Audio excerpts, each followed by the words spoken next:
Operation లేకుండా మోకాళ్ళు మరియు నడుము నొప్పులకు అత్యాధునిక చికిత్స డాక్టర్ భావన హర్వాని గారి ఆధ్వర్యంలో ఆర్ఎఫ్ఏ మరియు ప్లాస్మా పద్ధతిలో చిన్న ఇంజెక్షన్ తో పరిష్కారం. Hospitals road number 12 Banjara hills. Telangana Markfed chairman కు లేఖ రాశారు మాజీ ఎమ్మెల్యే బీఆర్ఎస్ నేత పెద్ది సుదర్శన్ రెడ్డి. డిఫాల్ట్ అయిన ఏజెన్సీలకు మొక్కజొన్న కొనుగోలు టెండర్లలో పాల్గొనే అవకాశం ఎందుకు ఇచ్చారని ప్రశ్నించారు. 2025-26 ఖరీఫ్ సీజన్లో డిఫాల్టర్ ఏజెన్సీలు టెండర్లలో పాల్గొన్నాయని పేర్కొన్నారు. కేంద్రీయ Bhandar, national federation of farmers procurement, processing and retailing cooperatives of India limited సంస్థలను పలు రాష్ట్రాలు బ్లాక్ లిస్టులో పెట్టాయని తెలిపారు. మరి అలాంటి సంస్థలకు మక్క కొనుగోలు టెండర్లు వేసే అవకాశం ఎలా ఇచ్చారని లేఖలో సూటిగా ప్రశ్నించారు. పర్ఫార్మెన్స్ సరిగ్గా లేనందుకు ఆ సంస్థల మనీ డిపాజిట్లను కూడా గతంలో జప్తు చేశారని గుర్తు చేశారు. కాబట్టి ఈ అంశంపై సమగ్ర వివరణ ఇవ్వడంతో పాటు ఆయా సంస్థల టెండర్ ప్రక్రియను తక్షణమే రద్దు చేయాలని పెద్ది సుదర్శన్ రెడ్డి డిమాండ్ చేశారు.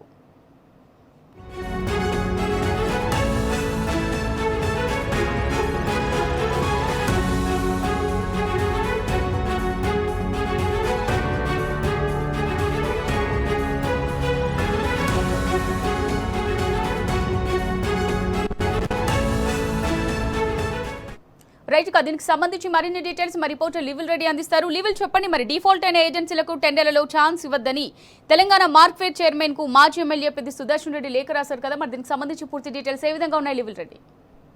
రాష్ట్రంలో ఇప్పటికే వరి ధాన్యం కొనుగోలు విషయంలో అనేక కుంభకోణాలు జరిగాయని చెప్పేసి గతంలోనే బీఆర్ఎస్ పార్టీ పెద్ద ఎత్తున ఆరోపణలు చేసింది.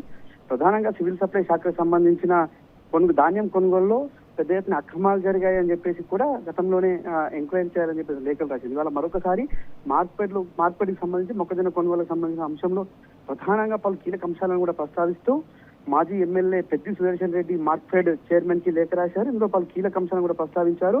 తక్కువ సరఫరా చేయడం, ఎక్కువ బిల్లులు వేయడం, ఆదాయ పన్ను శాఖ విచారణ వంటి పలు కీలక అంశాలను కూడా లేఖలో పేర్కొన్నారు. బ్లాక్ లిస్ట్ అయిన పనితీరు సరిగా లేని ఏజెన్సీల టెండర్ ను తక్షణమే డిస్క్వాలిఫై చేయాలని చెప్పేసి కూడా సందర్భంగా చెప్పుకొచ్చారు. కేంద్ర ప్రజా సేకరణ మార్గదర్శకాలు, జనరల్ ఫైనాన్షియల్ రూల్స్ కు సంబంధించిన బిడ్డర్ల అర్హతలను లేకుండానే వారికి ఇచ్చారని చెప్పేసి వాటిని పునఃసమీక్షించాలని కూడా ఈ సందర్భంగా లేఖలో పేర్కొన్నారు. బిడ్డర్ల గత చరిత్ర, ఇతర రాష్ట్రాల్లో వారిపై ఉన్న ఆంక్షలను సరిచూసుకోవడానికి బలమైన వ్యవస్థ ఏర్పాటు చేయాలని చెప్పేసి కూడా కోరారు.